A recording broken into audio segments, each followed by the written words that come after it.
Hello. Hello.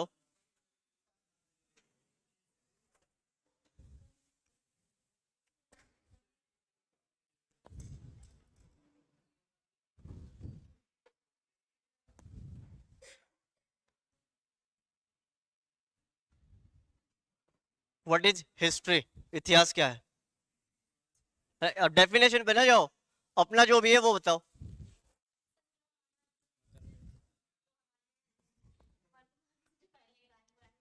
ठीक है, बढ़िया है। राजुल नागर, मोहम्मद आबिर और आरती सैनी, मोस्ट वेलकम ऑल। फटाफट आ जाओ। ठीक तो है। बेटा, इतिहास क्या होता है?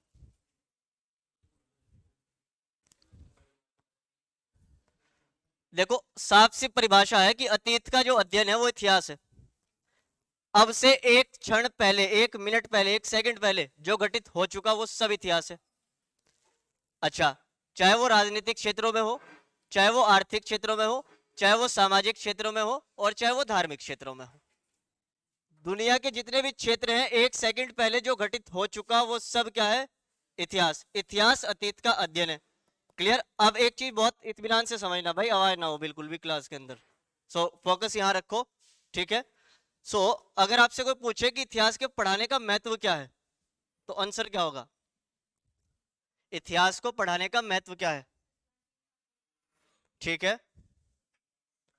देखो, हमेशा ध्यान रखना, भारत सरकार जो आपके एग्जाम के प्लॉट को तैयार कर रही है, उसकी डिमांड में आप जीएस के 4 सब्जेक्टों को पढ़कर जाएं। क्लियर? जीएस के 4 सब्जेक्ट। नंबर 1, पहले भारत का अतीत। नंबर 2, भारत की राज्य व्यवस्था। Number 3, geography. और नंबर 4, इकोनॉमी। अगर ये 4 चीजें हैं आपके कब्जे में, तो आप नौकरी के लायक हैं। आप इसे बहुत गहराई से समझिएगा इस चीज को। वो आपसे ये नहीं कि भाई गधे मुर्दे उखड़वाएंगे और वो आपको कहेंगे कि चलो भैया।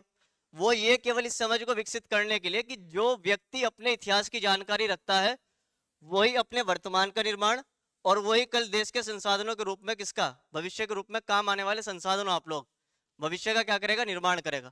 तो 4 चीजें हैं, 4 चीजें पढ़कर आ जाओ, हिस्ट्री, ज्योग्राफी, पॉलिटी और इकोनॉमी। और इन चारों चीजों को कवर कर दो एक चीज से, उसका नाम है करंट अफेयर्स। वर्तमान में जो भी घटित हो रहा है, उसका अतीत में कोई कारण रहा होगा। क्लियर? तो आप जब करंट अफेयर से जोड़कर पढ़ोगे चारों के चारों चीजों को, तो फिर आपका जीएस बहुत ज्यादा स्ट्रांग में आ जाएगा। और आपके एग्जाम के अंदर 60 नंबर वो हैं जो आपको जीएस के मिलने ही मिलने वाले हैं, एकदम क्लियर कट, उसमें कोई गुंजाइश नहीं है। हम लोग यहाँ डिस्कस करेंगे पहली क्लास, हालांकि थोड़ी छोटी हो सकती है। इंट्रोडक्शन ले लेंगे आज, और नोटबुक क्या, आप दिमाग खोल कर बैठिए प्लीज। ठीक है। तो अब आप स्टार्ट करते हैं इतिहास को। तो हेडिंग डाल लो, Indian history, GS online, Jabbar, Rajesh Parmar, Rajat Notiyal, Vikhyat Singh, most welcome all. फटाफट आ जाओ भाई। बेटा, इतिहास, इसकी पीडीएफ आपको मिल जाएगी, डोंट वरी, ये आपके मोबाइल में आपको तुरंत सेंड हो जाएगी। क्लास के बाद गौरव को बोलना, वो आपको सेंड कर देगा। Indian history. देखो, सबसे पहले इतिहास की जो परिभाषा दी, वो दी यूनानियों ने। किन्होंने? हिस्ट्री शब्द यूनानी भाषा से बना है, और इसका अर्थ है हिस्टोरिया। मतलब हिस्टोरिया कोई शब्द है, उससे क्या बना? हिस्ट्री। हिस्ट्री का मतलब है knowledge acquired by the investigation. जो नॉलेज आप किससे एक्वायर करते हैं? पूरी तरीके से इन्वेस्टिगेशन से, यानी कि अन्वेषणों से, खोजों से प्राप्त ज्ञान को इतिहास कहा जाता है। और इतिहास क्या है? अतीत का अध्ययन, क्योंकि यह क्रमबद्ध रूप से लिखित दस्तावेजों में रखा गया है। अगर हिस्ट्री की किसी ने सही परिभाषा दी, तो वो है E.H. Car, Edward Hallett car. इनकी किताब का नाम है व्हाट इज हिस्ट्री। इतिहास की परिभाषा दी इन्होंने, कहा कि इतिहास क्या है? अतीत और वर्तमान के बीच एक अनंत संवाद है। इतिहास अतीत जो बीत चुका वो, और जो अभी है, उसके बारे में कौन सा संवाद है? अनंत, खत्म न होने वाला संवाद, अनंत संवाद। ठीक है भाई। So history is unending dialogue between past and present. तो हम यहाँ टॉपिक लिखते हुए चलेंगे, पहले दो तीन चीजें कवर कर लेते हैं। एक तो ये कि इतिहास के जन्मदाता कौन है। सो ये व्यक्ति जो है इनका नाम है हेरोडोटस। तो ये है इतिहास के father, the father of history. कौन? हेरोडोटस। यूनान के प्रथम इतिहासकार, और ये रहे अपने इतिहासकार के साथ साथ भूगोल वेता भी। हेरोडोटस को संस्कृत नाम से अगर जाना जाता है भारत के अंदर तो वो है हरिदत्त। क्या है? हरिदत्त। क्या नाम है? हरिदत्त। किसका नाम? हेरोडोटस। कहाँ के हैं? यूनान के। कहाँ के हैं? यूनान के। तो सवाल आएगा सीधा सीधा, इतिहास के पिता कौन है? नोट करते हुए चलना भाई साथ के साथ। इतिहास के पिता कौन है? हेरोडोटस। हेरोडोटस। जो बच्चे ऑनलाइन है वो भी नोटबुक साथ लेकर बैठे, एक एक लाइन जो पढ़ रहे हैं, हेरोडोटस इज इक्वल टू कर दो हरिदत्त, और ये इतिहास के जन्मदाता है।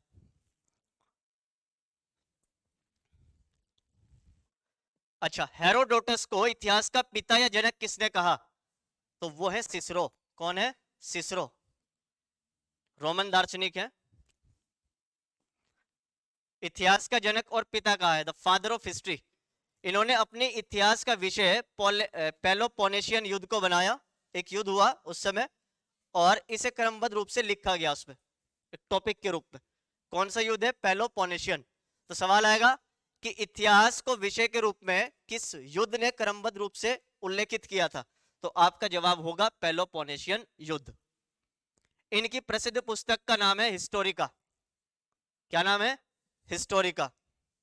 तो डिवीजन ऑफ हिस्ट्री की बात करें अगर, कि इतिहास कितने रूपों में वर्गीकृत है, तो 3 रूपों में है। ये फॉर्मेट बनाओ फटाफट, फिर मैं आपको समझा देता हूं किस तरीके से। ज्योग्राफी पढ़ ली सभी ने? लगभग सभी ने पढ़ ली ज्योग्राफी। ठीक है, आप लिखो the division of history. Heading इतिहास का वर्गीकरण। इतिहास का वर्गीकरण। इतिहास का वर्गीकरण।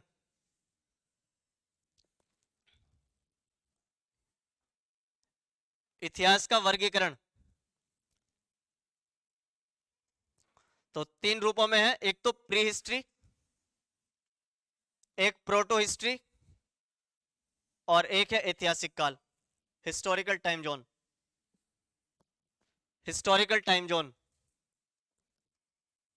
मालती सैनी मोस्ट वेलकम। बेटा प्री हिस्ट्री, प्रोटो हिस्ट्री और ऐतिहासिक काल।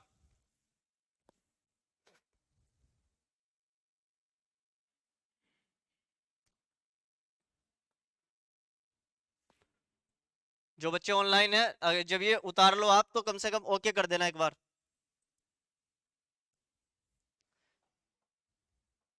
सलाम वालेकुम राजेश परमार।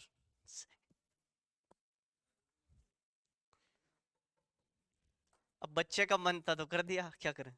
प्राक इतिहास प्री हिस्ट्री, आद्य इतिहास प्रोटो, ऐतिहासिक काल हिस्टोरिकल।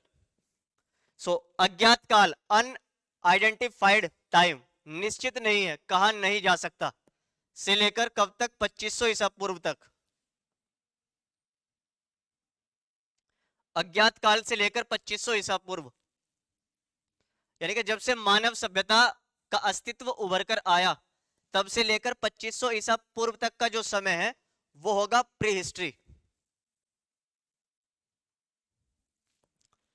दूसरा 2500 ईसा पूर्व से 600 ईसा पूर्व।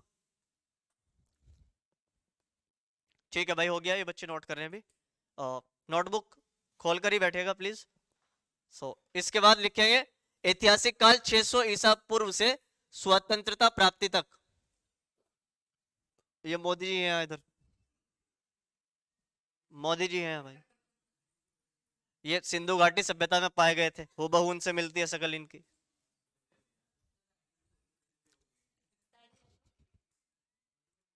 हाँ बड़ी होगी बस, बाकी तो सेम बातचीत है ना। हिस्टोरिकल टाइम जोन 600 ईसा पूर्व से स्वतंत्रता प्राप्ति तक।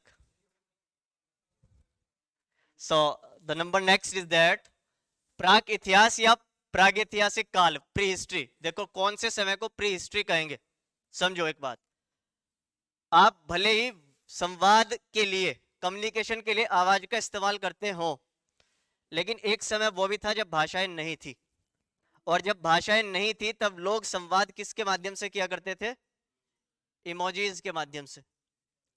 इमोजीज के माध्यम से। आप समझिए, आपका व्हाट्सअप हो या फेसबुक हो या ट्विटर हो या इंस्टाग्राम हो, वो आज की परिभाषा में नहीं, वो आज से एक कई अनंत साल पहले, अनंत नहीं कहेंगे, मतलब जब से इतिहास का जन्म हुआ तब से वो पूरी तरीके से कौन सी भाषा में? मौखिक। आपका मूड सैड है और आपको प्रदर्शित करना है, तो उन्होंने कोयला उठाया, दीवार पर एक गोला बनाया और ये भाव प्रदर्शित कर दिया। दैट मीन्स कि ये कौन सा मूवमेंट है? Sad movement. अच्छा, फिर उसने कहा कि तुम्हारा कैसा मूड है? तो भैया ये करा और ये करा।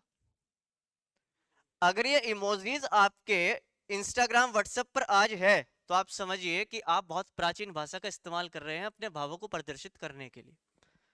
सबसे पहला जो फेज है प्राग ऐतिहासिक काल, प्री हिस्ट्री पीरियड, इसमें लोगों को लिपि और अक्षर का किसी भी प्रकार का कोई ज्ञान नहीं था। तो आदिम लोग पत्थर, हड्डी, औजार और गुहा चित्रकारियों के माध्यम से अपने आप को प्रदर्शित किया करते थे। अब जैसे ये है, तो इसमें क्या समझ में आ रहा है आपके? बताओ। अच्छा, एक का आंसर है नाच रहे हैं, चलो ऑब्जर्वेशन है तो बेटा पकड़ के ले आ रहे भाई, खींच के, दो इधर से खींच रहे, दो उधर से। अब ये जाना एक्चुअली में इधर चाहती है, लेकिन खींच उधर लिया है। अब ये लेडी भी हो सकती है, जेंट भी हो सकता है। तो अब आपको क्या दिख रहा है? लेडी या जेंट्स? लेडी है। तो आप समझिए कि, समझिए, तो सबका अपना आकलन है। तो ऐसे ही जब हम रिसर्च करते हैं गुफाओं में जाकर, तो वहां हमें बहुत सारे लेख मिलते हैं, और उन लेखों को हमने प्रदर्शित कर दिया किस तरीके से? इस तरीके से। इस तरीके से बहुत सारी और चित्रकारी मिली। तो तब भाषा नहीं थी, तब लोग अपने भावों को प्रदर्शित किया करते थे। आज भी भाव प्रदर्शित करते हैं। आप ये थम्स अप एक भाव है, you are doing very well. क्यों? तो कोई किसी को पूछता आपके क्या हाल है, तो आप दोनों आंखों के भवरे ऊपर उठा दो, है ना? तो वो कहता ओके गुड। तो भाषा नहीं है, अब भाषा नहीं है तो लोग कोई कोई तो माध्यम निकालेंगे ना, और जब से भाषा बनी तब से फिर पूरा प्लॉट आपका सेट है ही आज तक का, है ना? द नंबर नेक्स्ट इज आद्य ऐतिहासिक काल। इसमें लिपि और अक्षर का उन्हें ज्ञान था, लेकिन उन्हें पढ़ा नहीं जा सका। यहां लिपि और अक्षर है, लेकिन ये मतलब अज्ञात अवस्था में है और इन्हें पढ़ा नहीं जा सका, किसी भी रूप में पढ़ा नहीं जा सका। क्या चीज? हाँ, कहीं भी क्या? ये तो पत्थर पे बाबू, वो तो कहीं भी, ये तो एक किस्म से इन्होंने जैसे आज की मूर्तियां बनती हैं तो उसके माध्यम से प्रदर्शित कर दिया। अच्छा, वो जो लिपियां हैं उनकी, उनके अक्षर इतने जटिल हैं कि वो आज तक हमारी समझ में नहीं आए, वो आज तक हमारी समझ में ही नहीं आए। समझ रहे हो? तो आप कहोगे कि सर लिपि अक्षर का ज्ञान तो है, लेकिन पढ़ा नहीं जा सकता, है ना? तो फिर हमें समझना पड़ेगा किसके माध्यम से? जो चित्रकारी उन लोगों ने बनाई है। अगर इसमें कुबड़ वाला बैल है, तो कुबड़ वाले बैल का कम से कम कृषि अर्थव्यवस्था में महत्व तो रहा होगा। जब एग्रीकल्चर पर डिपेंड है समाज, तो जो बैल आपका हल खींच रहा होगा वही क्या होगा? आपके लिए पूजनीय चला जाएगा। द नंबर नेक्स्ट, आप लिपि पर जाएं फिलहाल। तो ये लिपि है, लेकिन इसे पूरी तरीके से पढ़ा नहीं जा सका। तीसरा फेज है ऐतिहासिक काल। लिपि और अक्षर दोनों है और पढ़ा भी जा सकता है। तो तीनों में ऑथेंटिक कौन सा होगा? नंबर थर्ड होगा ना। नंबर थर्ड इसमें सबसे ज्यादा ऑथेंटिक माना जाएगा। Authentic, clear. हिस्टोरिकल पीरियड, इतिहास का वह काल जिससे संबंधित लिखित सामग्री प्राप्त होती है और उसे पढ़ा जा सकता है। भारत में यह काल 6वीं शताब्दी ईसा पूर्व से प्रारंभ होता है और महाजनपद काल तक पूरी तरीके से इसमें शामिल किया जाता है। तो चाहे संस्कृत हो और चाहे और अन्य भाषाएं हो, चाहे संस्कृत हो चाहे और अन्य भाषाएं हो, वो पूरी तरीके से क्रमबद्ध रूप से लिखी गई हैं और उन्हें पढ़ा भी जा सकता है। तो भारत के सबसे प्राचीनतम साक्ष्यों में अगर हम बात करें तो वो है ऋग्वेदा। कौन सा वेद? ऋग्वेद। तो ऋग्वेद लिखा गया कौन सी भाषा में? संस्कृत में। क्या हम उसे पढ़ सकते हैं? बिल्कुल पढ़ सकते हैं। तो उस समय का समाज क्या रहा, उस समय का धर्म क्या रहा, उस समय की राजनीति क्या रही, और उस समय की बहुत सारी चीजें जो भी थी हम लोगों के लिए एज अ मैसेज, संकेत के रूप में, तो वो आज हम पूरी तरीके से पढ़ सकते हैं अच्छे खासे रूप में। नंबर नेक्स्ट इज अब कितने बच्चों को ये कंफ्यूजन है कि ईसा पूर्व और ईस्वी में क्या अंतर होता है? एक, नंबर वन, वेरी गुड। नहीं, बेधड़क हाथ उठाओ भाई, इसमें कोई शर्मा शर्मी नहीं है। वेरी गुड वेरी गुड, बहुत बढ़िया, बेधड़क बिल्कुल क्लियर। देखो, अंग्रेज इनलाइटेड तब हुए जब ईसा मसीह का जन्म हुआ। इसका मतलब यह है कि अंग्रेज पूरी तरीके से सोए हुए थे ईसा मसीह के जन्म से पहले, काम तो कर रहे थे लेकिन जागृत नहीं थे किसी भी रूप में। ईसा मसीह का जब जन्म हुआ तो ईसा मसीह के जन्म से उन लोगों ने मान लिया कि the year of light, the era of light, प्रकाश का युग। किसका युग? प्रकाश का युग। किसका युग? प्रकाश का। कब माना? जब ईसा मसीह का क्या हुआ? जन्म। आज ईसा मसीह को जन्म लिए हुए कितने साल हो चुके हैं? 2023 साल। तो ये तो क्रमबद्ध रूप से आ जाएगा कॉमन इरा या एनो डोमिनी में।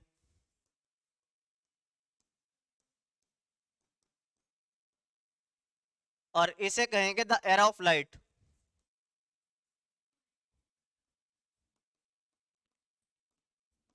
The era of light.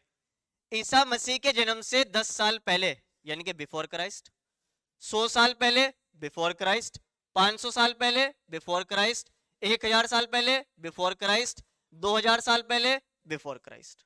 Clear? तो जब हम इधर से आते हैं यहां तक सन 1 में, तो तब ये तिथियां क्रमबद्ध रूप से क्या होती है?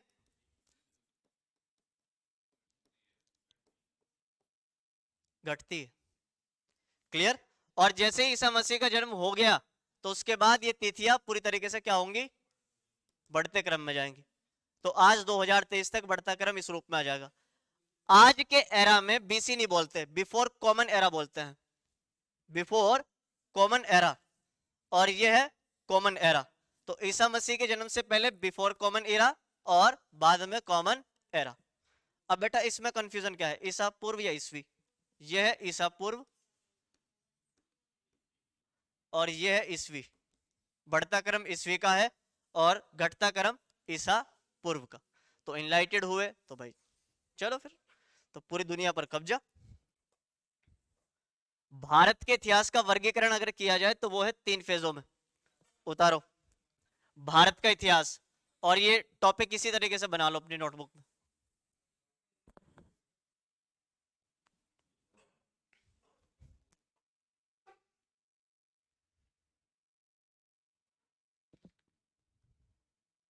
भारत का इतिहास,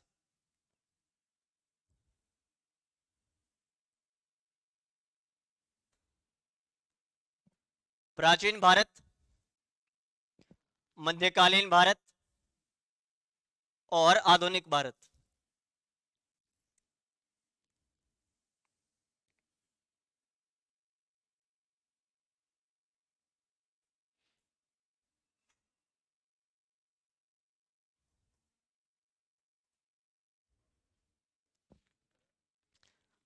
प्राचीन भारत, मध्यकालीन भारत और आधुनिक भारत।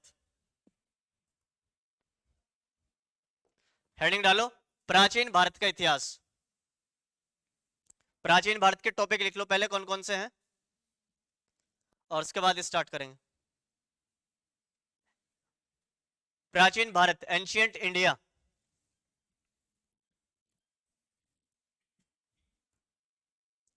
प्राचीन भारत का इतिहास।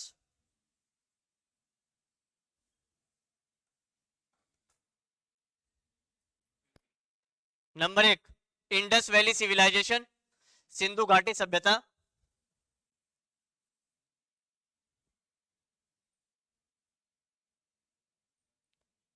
सिंधु घाटी, इंडस वैली सिविलाइजेशन।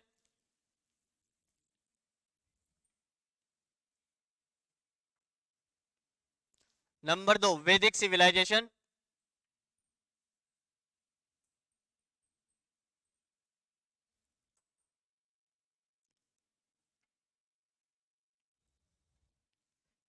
तीसरा, सामाजिक धार्मिक सुधार आंदोलन। सामाजिक धार्मिक सुधार आंदोलन।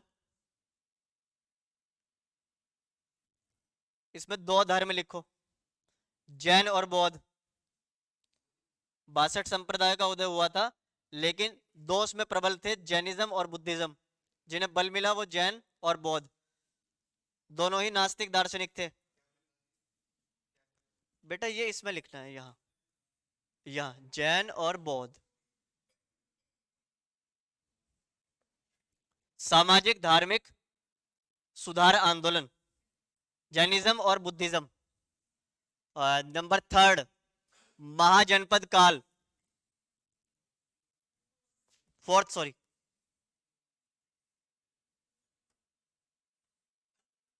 महाजनपद काल।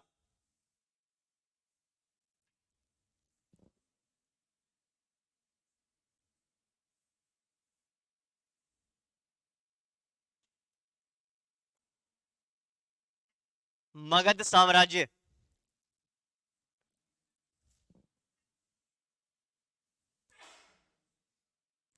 मगध साम्राज्य।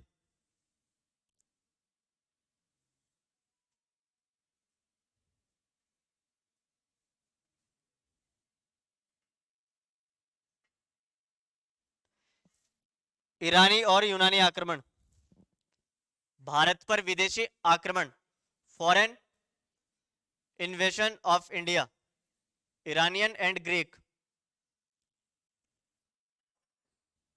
भारत पर विदेशी आक्रमण, ईरानी और यूनानी। नंबर नेक्स्ट, मौर्य साम्राज्य, मौर्य साम्राज्य।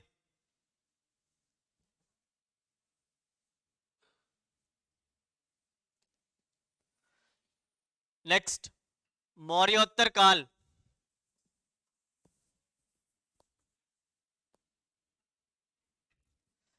देशी और विदेशी उत्तराधिकारी, देशी और विदेशी उत्तराधिकारी। और इसका नंबर 10 टॉपिक है लास्ट, गुप्त काल, गुप्त काल।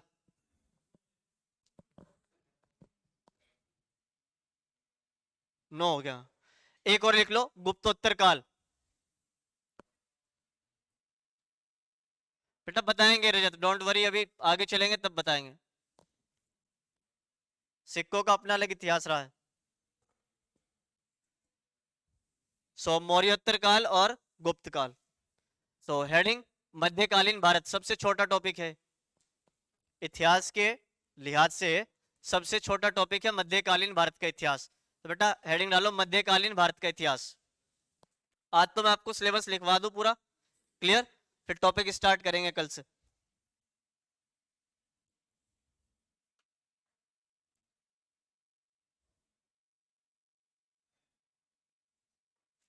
मध्यकालीन भारत,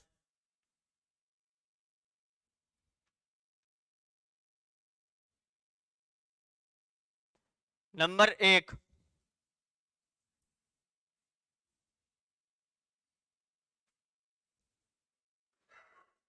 भारत पर विदेशी आक्रमण।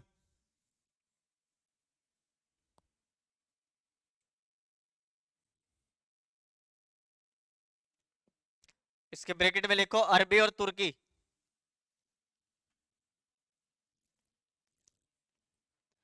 अरबी और तुर्की। नंबर 2, दिल्ली सल्तनत,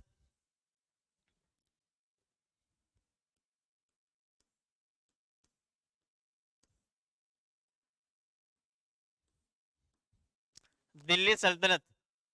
इसमें लिखो गुलाम, खिलजी,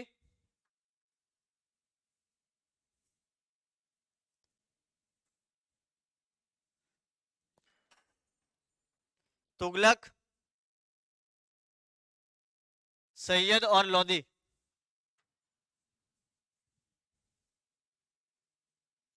नेक्स्ट, मुगल साम्राज्य,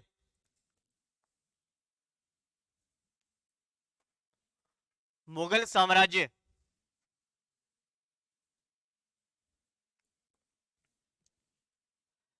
सीरीज बनाना,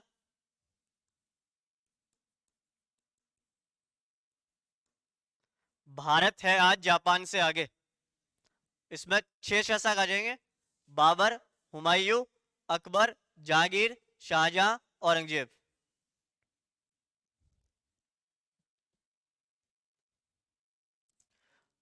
बाबर, हुमायूं, अकबर, जहांगीर, शाहजहां और औरंगजेब।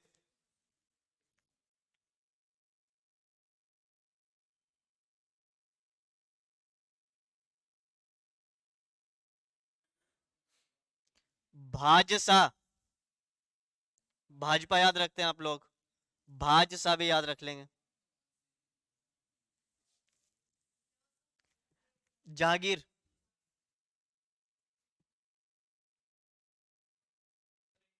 भारत है आज जापान से आगे। बाबर, हुमायूं, अकबर, जहांगीर, शाहजहां, औरंगजेब।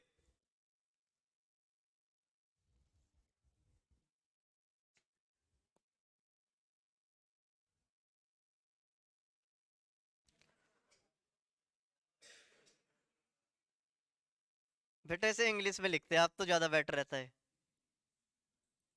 ये जो आपने लिखा भी, अगर इसे इंग्लिश में लिखते तो ज्यादा बढ़िया रहता। तो आगे बढ़ते हैं। अ, भाई आवाज नहीं बच्चों, प्लीज इधर आ जाओ। सामाजिक धार्मिक सुधार आंदोलन, सामाजिक धार्मिक सुधार आंदोलन।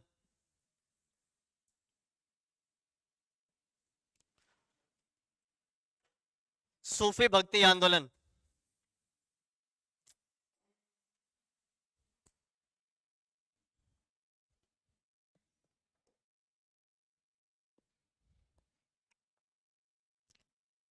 और फिर लिखो, ये टॉपिक खत्म हो गया आपका यहाँ।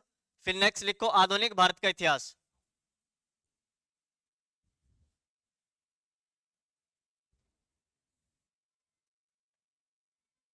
आधुनिक भारत का इतिहास।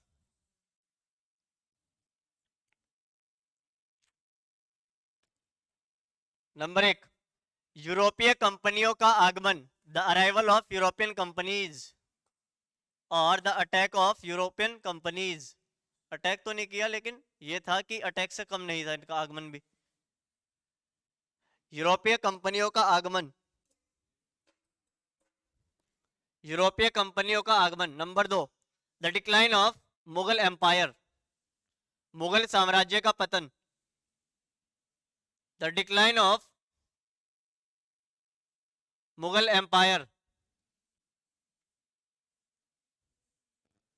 The decline of Mughal empire, Mughal साम्राज्य का पतन।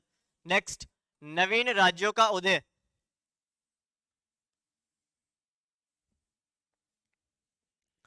नवीन राज्यों का उदय।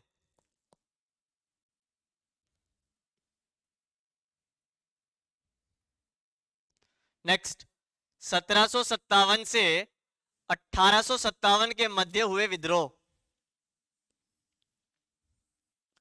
1757 से 1857 के मध्य विद्रोह, द रिवॉल्ट बिटवीन 1757 टू 1857। 1757 से 1857 के मध्य विद्रोह। नेक्स्ट,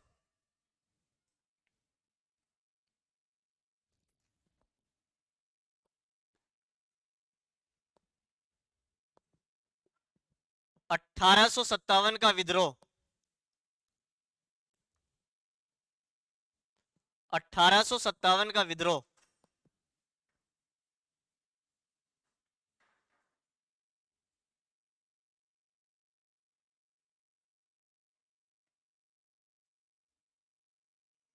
1857 का विद्रोह। नेक्स्ट, 1857 के बाद किसान आंदोलन व किसान विद्रोह। 1857 के बाद किसान विद्रोह और आंदोलन।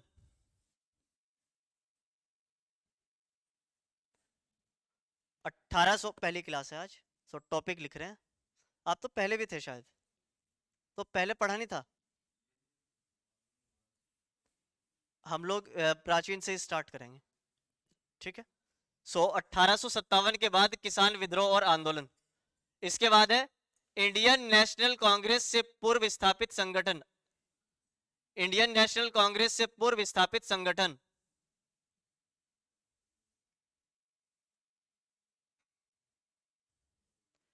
इंडियन नेशनल कांग्रेस से पूर्व स्थापित संगठन।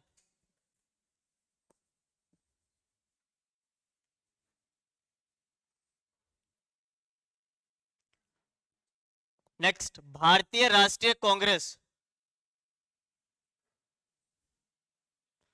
भारतीय राष्ट्रीय कांग्रेस। इसके बाद है ब्रिटिश आर्थिक नीति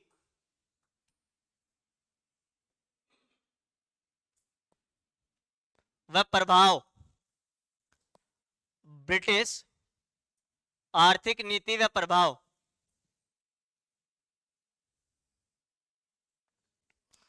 नेक्स्ट, सामाजिक धार्मिक सुधार आंदोलन। आज ये डे थोड़ा सा बोरिंग रहेगा, कल से आप लोग बहुत मस्ती के साथ पढ़ेंगे। सो आज तो आप नोट कर ले सारे टॉपिक्स को। सामाजिक व धार्मिक सुधार आंदोलन। हिस्ट्री में आपको बोर नहीं होने देंगे, डोंट वरी। इतिहास पढ़कर जाओगे तो पता चलेगा कि कुछ पढ़ा है।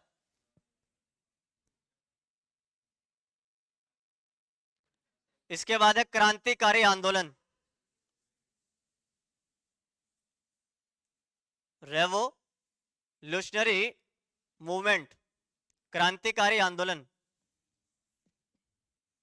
नेक्स्ट, सुभाष चंद्र बोस व आजाद हिंद फौज।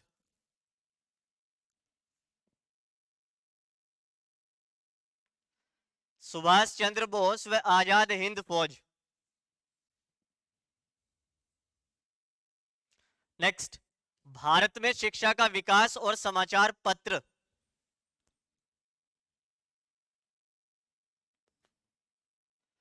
भारत में शिक्षा का विकास व समाचार पत्र।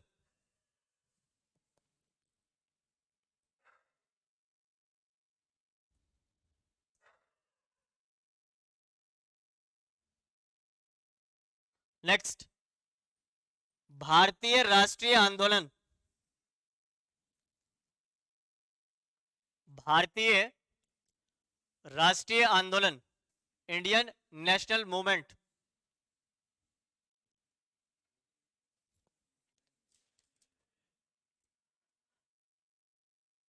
गवर्नर जनरल और गवर्नर या वायसराय। गवर्नर व गवर्नर जनरल अथवा वायसराय।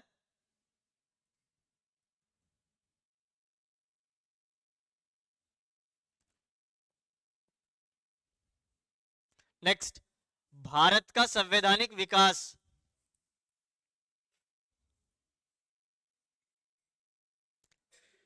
भारत का संवैधानिक विकास। नेक्स्ट, स्वतंत्र Bharat, independent India. Independent India.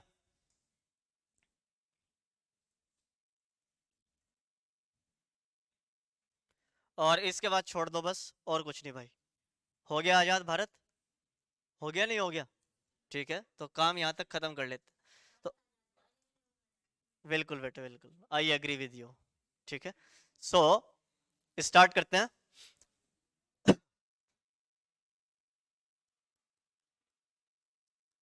इतिहास पर क्वेश्चन मार्क खड़ा कर दो। इतिहास क्या है? इतिहास क्या है? अतीत का अध्ययन। अब समझो कहानी को, ठीक है, बहुत इत्मीनान से। मानव की सबसे बेसिक जरूरतों में एक जरूरत क्या हो सकती है बेटे? एक जरूरत क्या होगी सबसे बेसिक में? रोटी, कपड़ा और, वेरी गुड,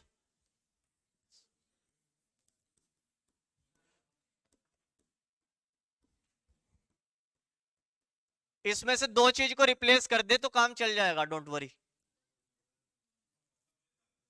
मकान और कपड़ा। नहीं, आप लोगों की सबसे मानव सभ्यता की सबसे अप्राकृतिक घटना पता है क्या रही?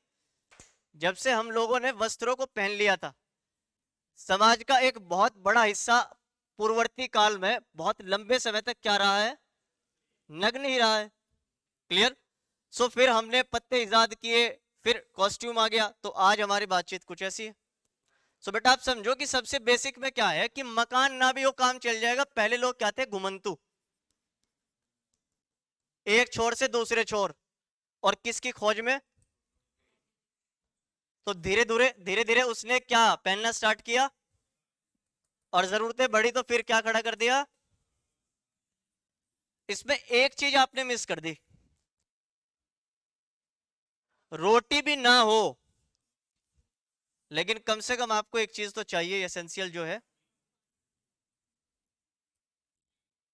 पानी।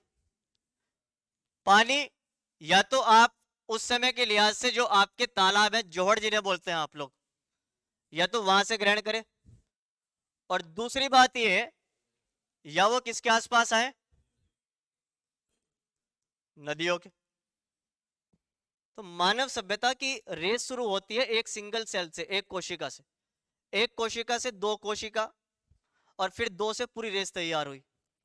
84 लाख स्पीसीज हिंदुइज्म के अकॉर्डिंग पूरी तरीके से अभी तक है। 84 लाख टोटल स्पीसीज है पूरी दुनिया के अंदर, किसकी, जीवन की।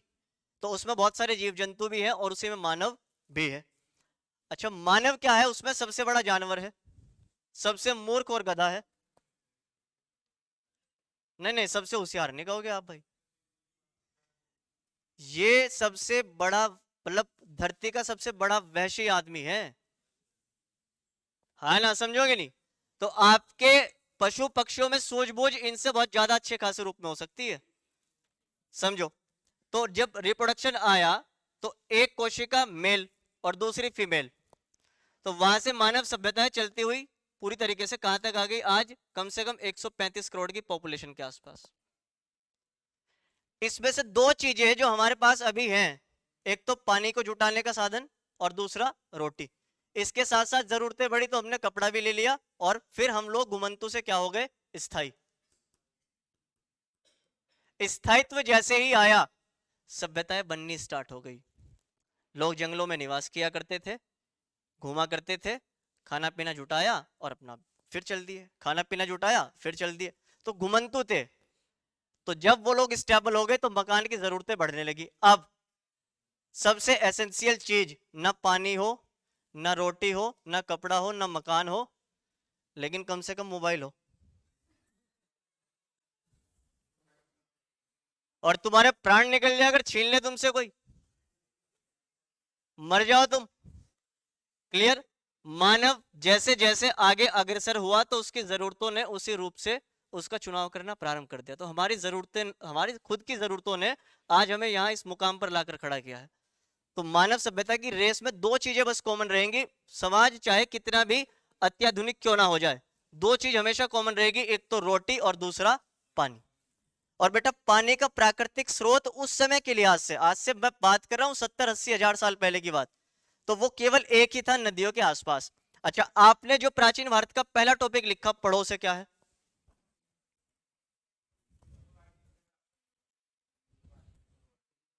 सिंधु। सिंधु इसमें क्या है, और घाटी का मतलब क्षेत्र।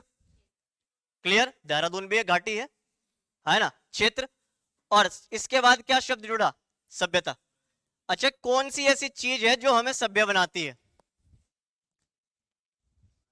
कौन सी ऐसी चीज है जो हमें सभ्य बनाती है, जानवरों से भिन्न क्या करता है हमें, है तो हम भी जानवर ही, लेकिन भाषा, रहन सहन, रहने सहने के तौर तरीके, भाषा, फूड हैबिट, ये सारी चीजें मिलकर किसका निर्माण करती है, सभ्यता का। तो सिंधु से पहले सभ्यता थी लेकिन घुमंतु थी, बंजारे टाइप थे लोग। तो आज भी बागड़ी समाज आपको सड़कों पर पड़ा मिल जाएगा। क्यों बेटा,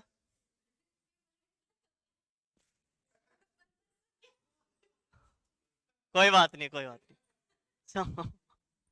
एक्चुअली इस वजह से भी गुस्सा आया होगा क्योंकि हम लोग सभ्य है ही नहीं भाई। ढकी हुई नालियां थी उन लोगों की 5,000 साल पहले, 5,000 साल पहले लोगों की नालियां थी ढकी हुई, और तुम्हारे नाले खुले हैं। तो सभ्य वो थे या हम हैं, सभ्यता सभ्य मतलब क्या कहेंगे, सभ्य वो थे, हम सभ्य कतई भी नहीं है। ठीक है, जी रहे हैं लेकिन पता नहीं है क्यों, समझ रहे हैं, किसी के पास कोई कारण नहीं है, बस एक रेस में भाग रहा है। सर अभी एसएससी, उसके बाद यूपीएससी, सर फिर हम जो पॉलिटिशियन बन जाएंगे, फिर भारत के प्रधानमंत्री, फिर राष्ट्रपति, फिर गांव में आ जाएंगे। पर तुम्हें घूम फिर कर जब कोविड ने ये सिखाया कि परिवार से बड़ी कोई चीज या विरासत नहीं है, तो फिर आपको चलना पड़ेगा उसी रूप में। तो सभ्यता का मतलब आप समझिए कि जब रहने सहने के तौर तरीके, फूड हैबिट और बहुत सारी चीजें आ जाती है हमारे आसपास, तो फिर हम लोग एक सभ्यता की परिपाटी में आ जाते हैं। तो सभ्य जब हुए जब हमारे पास एक कॉमन चीज थी, वो थी लैंग्वेज, भाषा।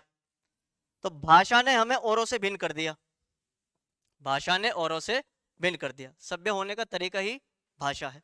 क्लियर? तो अब आप समझिए कि ये सारा जो प्लॉट तैयार हुआ, ये किसके आसपास तैयार हुआ? नदियों। पूरी दुनिया का इतिहास खंगालो आप, और पूरी दुनिया के इतिहास में जितनी भी सभ्यताएं विकसित हुई हैं, वो हमेशा नदियों के आसपास विकसित हुई हैं और कहीं नहीं। भारत के अंदर सिंधु घाटी सभ्यता, चीन के अंदर पीली नदी सभ्यता, आप नील नदी की सभ्यता, मिस्र मेसोपोटामिया को जाएंगे तो पानी आपको कॉमन मिल जाएगा। अच्छा, एग्रीकल्चर तो बेस रहा होगा, तब भी आज भी है। हमारी जीडीपी का बेस क्या है? कृषि अर्थव्यवस्था। और आज से 5-10 हजार साल पहले के लोगों में भी कृषि अर्थव्यवस्था कॉमन ही है। समझ रहे हैं? पानी के आसपास इन लोगों को जब स्थायित्व मिला, तो यहीं इनके खेत खलियान भी खड़े हुए।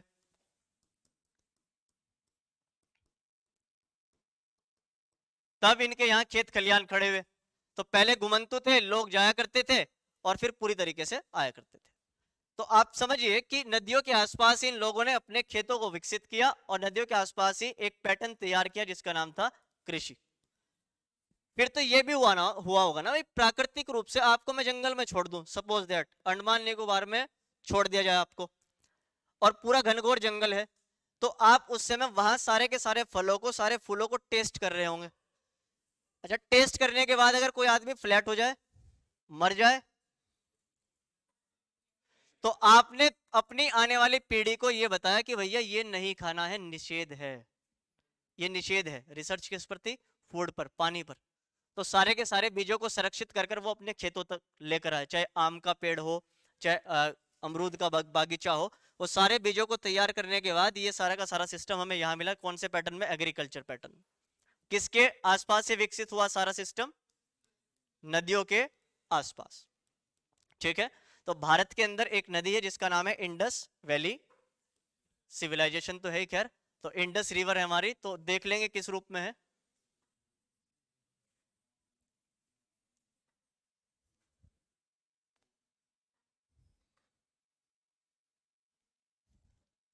कुछ इस रूप में भारत का नक्शा है। ये मानसरोवर झील है यहां, और यहां से एक नदी चलकर पाकिस्तान में प्रवाहित करती हुई कहां गिरती है?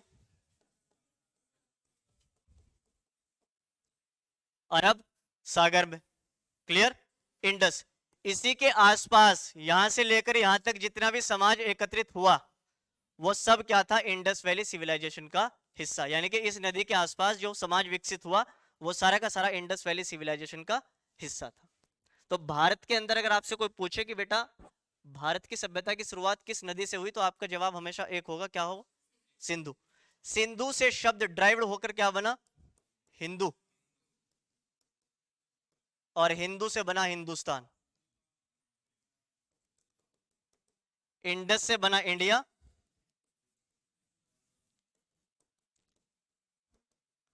और चूंकि हम भरत की संतान हैं, तो भरत से बना भारत।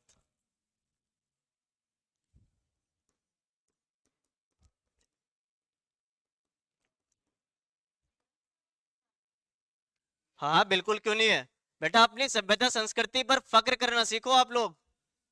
समझ रहे हैं? दुनिया के सबसे महान वैज्ञानिक हमने पैदा किए हैं भारत के अंदर, चाहे वो आर्यभट्ट हो और चाहे वो कोई भी और। दुनिया के सबसे विद्वान व्यक्ति अगर कहीं पैदा हुए हैं, तो वो भारत की भूमि है। समझ रहे हैं आप? पशुपति शिव से लेकर ब्रह्मा जी हो या विष्णु हो, क्लियर, या इसके अतिरिक्त जितने भी लोग हैं जो कम से कम गॉड या लॉर्ड कहलाए, वो सारे के सारे भारत की भूमि पर पैदा हुए हैं। चाहे भगवान बुद्ध हो चाहे महावीर हो, वो सब किस भूमि पर पैदा हुए? भारत भूमि पर। और ये भारत भूमि किसकी है? भरत की। भरत से भारत और सिंधु से हिंदुस्तान की।